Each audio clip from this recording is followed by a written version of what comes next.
이민수의 경제토크 유니스토리 자산운용 김장렬 본부장님과 함께 시장에서 또 주목할 이슈가 되고 있는 기업들 몇 가지 체크하도록 하겠습니다. APR은 뷰티 뭐야? 디바이스. 그래서 상장한 지 얼마 안 돼. 상장하면서 그죠. 네, 그렇습니다. 대표가 송중기 닮았다고 그러면서 그래서 또 IPO하면서 엄청 했었는데 그렇습니까? 네. 최근 어떤데요 주가가? 주가가 한번 흔들렸었죠. 네. 한 달 전에. 또 IPO하면 그죠. 맞아요. 저 한번 조정 받죠.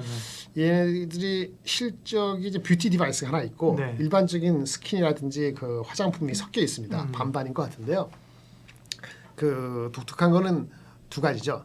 그 미국이나 이런 다른 나라 쪽으로 판매를 하는데 그 뷰티 디바이스를요. 이게 단순히 뷰티 디바이스를 파는 게 아니고 그걸 통해서 사용자 데이터 확보가 가능하다. 이런 종의 리포트가 나온 게 있어요. 그래서 모 증권사가 최근에 나온 리포트가 목표 주가를 대폭 상향해서 오늘 많이 올랐기 때문에 아직도 괴리가 좀 있긴 합니다만 제품이 울트라 튠이라는 게 있는데 이걸 앱을 통해서만 무슨 모드 변환이 가능하다는데 그 사용자가 쓰잖아요. 그 데이터 확보를 통해서 얘네가 그걸 가지고 타겟팅을 하는데 소비자 행동 분석하는데 활용한다고 합니다. 이것이 강력한 해자라는 거예요. 그래서 그리고 또 하지만 얘네 유통망에 또 한계가 있을 수 있는지 실리콘투라고 엄청 잘 나가는 또 회사가 있는데 걔네하고의 시너지를 통해서 해외 진출하는 것도 가속화하고 있고 이런 그 마케팅 능력 어떤 그런 화장품과 홈 디바이스의 이게 시너지 데이터 분석 이런 것들이 어필돼서 주가가 좀 많이 오르고 있거든요. 오보행이 한 몇 개월 전에 사라졌어요. 오보행이 한 2개월 사라졌고 한번 고비는 1개월 전에 5월달이죠. 5월달인가? 그렇죠. 5월달인가 6월달인가 기억이 안 나는데 그 2분기 실적 나오는데 2분기 실적이 중간에 뭐 수출 데이터 나오잖아요. 수출 데이터가 안 좋았어요. 근데 안 좋은 게 얘네들이 매월 똑같은 물량을 슈퍼하지가 않고 그 미국이나 중국이나 이런데 에이전트 아니 걔네 법인한테 팔고 나서 그거 봐가면서 팔다 보니까 어느 달에는 쉽먼트가 좀 늘어질 때가 있거든요. 네. 그걸 오해해가지고 한번 엄청 빠지는 날이 있어요. 근데 하루 이틀 지난 다음에 애널리스트 리포터 나오면서 그걸 다 복구했거든요. 그래서 약간 그러한 어떤 그 데이터를 확보하고 데이터 확보가 아니고 실적에 대한 추적을 하는데 약간 아쉬운 점이 없지 않아 있으니 그 리스크죠. 한데 큰 오보형이 없어졌고 그 다음에 이 회사를 뒷받침하고 있는 그 아까 그 해자에 해당되는 데이터 분석 능력하고 그다음 시너지가 되는 그 업체하고 관계를 봤을 때는 상당히 성장률이 높거든요. 그럼 그 성장률을 따지면 PER이 아마 보통 낮게 보는 사람들이 목표 주가가 25배, 높게 보는 사람 30배 이렇게 보는 것 같아요.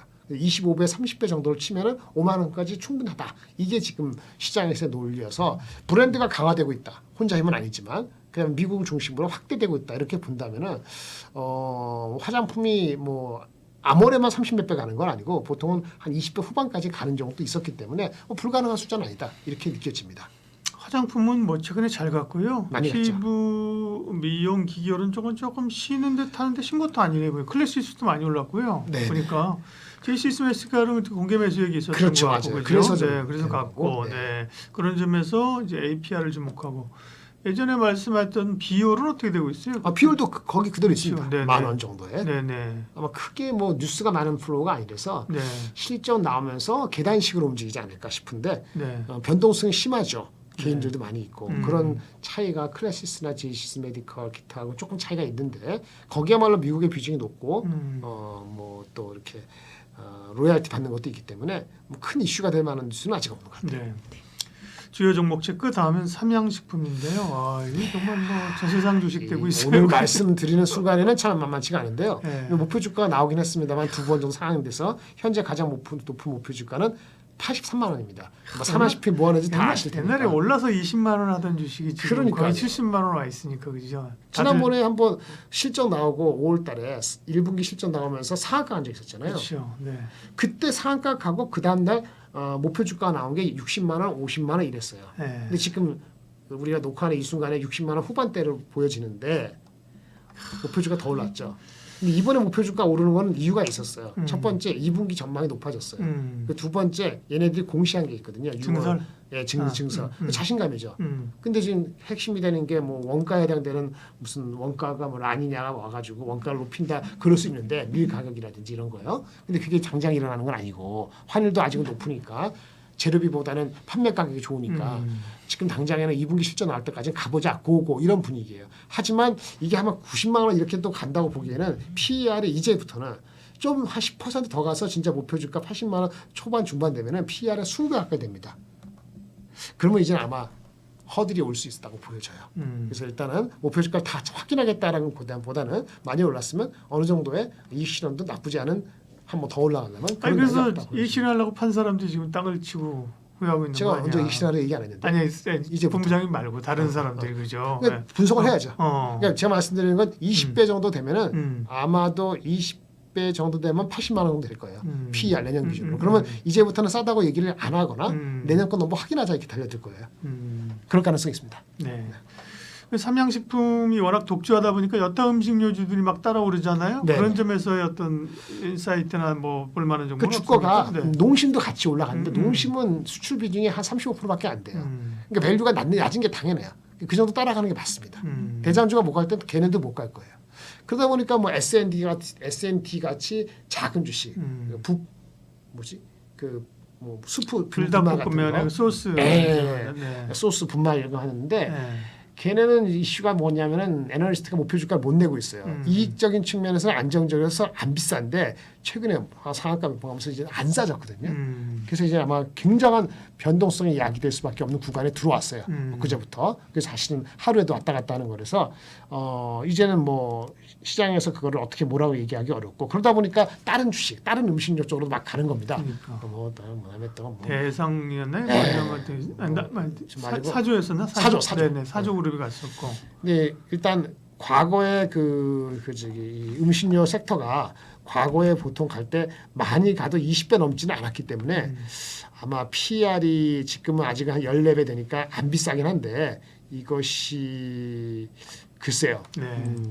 얼마 더 갈지. 주식은 항상 새로운 신화를 써요. 옛날에 그런 음식료 쪽에서의 어떤 그 다크호스가 오리온이었잖아요. 뭐 그렇죠. 그렇죠. 예, 맞습니다. 오리온이 초코파이 팔면서 중국, 뭐 러시아면서 뭐 동남아에서 완전히 그 다른 레벨로 간 것처럼 그죠? 그러니까 마켓쇼가 확대되는 거하고 마켓이 중국보다 미국이 더 크다는 거에 방점을 잡으면은 아마 추정 이익이 높아지면은 후행적으로도 주가는 더 갈 수도 있죠. 네. 그래서 아까 말씀드린 20배라는 거 목표주가 80만 원이라는 것도 현재 리니어를 가지고 간 목표주가라고 보여지는데 일단 각도가 높으니까 목표주가 정도면은 일단 어느 정도 됐다라고 보여집니다. 주식은 항상 새로운 스토리를 씁니다. 네, 그걸 또 시장은 원하는 거고 새로운 거를. 그런 점에서 2차 전지를 얘기하면 비슷한 고민이 있는 거예요. 그래 2차 전지가 뭐 캐즘도 그렇고 정책적인 노이즈가 있는데 실적이 좋아지고 다시 소위 이제 돈을 버는 구간으로 간다고 치자. 네네. 갈까 첫 번째 하고 그렇죠. 그럴 경우에 과연 옛날에 갔던 종목들이 가냐? 새로운 또 다크호스가 뛰어오르느냐? 그렇죠. 이런 게 관심사거든요. 일단은 뭐 정체 리스크가 다시 부각을 했죠. 네. 트럼프 리스크가 아직 남아 있고요. 그다음에 아까 앞전에 말씀드린 유럽에서의 우경화 글로 인해서 기존의 정책, 뭐 기후 관련되는 정책, 그다음에 친환경 관련되는 정책들이 다 후퇴할 가능성이 커지고 있기 때문에 아니면 그럴 가능성을 이제 염두를 해야 되기 때문에 주가는 빨리 그거를 네거티브하게 반응을 하고 있는 것 같습니다. 단순히 뭐 탄산리튬 가격이 올랐다가 내렸다 아니면 물량이 조금 더 팔릴 것 같다 이런 거 가지고 근본적인 방향을 틀릴 건 없고요. 근본적인 방향이 그거예요. 정책 리스크가 사라지든지 희석되든지 아니면 그거 관계없이 전기차가 많이 싼 제품이 나와서 많이 팔리면 돼요. 근데 문제는 그 테슬라지만 제너럴 모터 같은 GM도 열심히 하려는데 걔네들이 지금 연간 판매하겠다는 목표 대수를 20만 대 팔려면은 5월 달까지 연간 평균이 월 평균이 한 6천 대도 못 팔았는데 6천 대 지금 월 한 2만 5천 대씩 팔아야 되거든요. 언제부터? 지금부터요.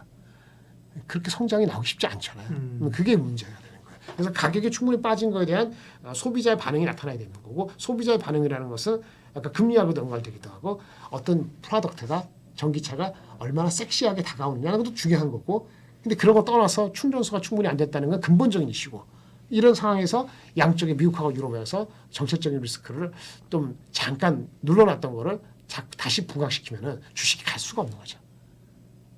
어떻게 하겠어요? 다른 주식도 반도체고 AI고 뭐 난리치고 뭐 기업 밸류업이라 난리치고 그다음 미국에 수출 잘한다고 불닭볶음 난리치는데 K 방산에서 거기 해외에 수출한다고 난리치는데 칼 마음의 여유가 있겠습니까? 없는 게 당연하죠. 그럴 때는 언더슈팅을 하게 됩니다. 이 언더슈팅 할 때는 손절을 하는 게 맞다고 저는 봐요. 무슨 그런 타이밍은 늦었죠 지금. 늦었더라도 던지는 게 낫다고 봅니다. 뭐 언제까지 갖고 있을 건데요. 그게 2차 전지를 그냥 그 척후면 보내듯이 5% 갖고 있으면 그런 얘기 안 하죠. 5% 했으면 손절 안 하든 말든 그걸 알아서 하시는 거고 여전히 30% 이렇게 갖고 계신 분이 되면 손절을 했었어야 되고 지금도 하는 게 맞다고 봅니다. 에코프로비움의 목표 주가가 지금 뭐 최근에 15만 원짜리가 2개 나왔어요. 이제 한 달 사이에. 최고 33만 원은 업데이트 안 하게 33만 원이지 이 친구한테 물었을 때 너 33만 원 갈 것 같으니까 지금 사라고 하면 사겠어요? 돈 10만 원도 안 드릴걸요? 그러니까 최고가 목표 주가는 의미가 없습니다. 그러니까 최근 목표 주가는 15만 원인데 그게 맞다고 보장하는 게 아니고요.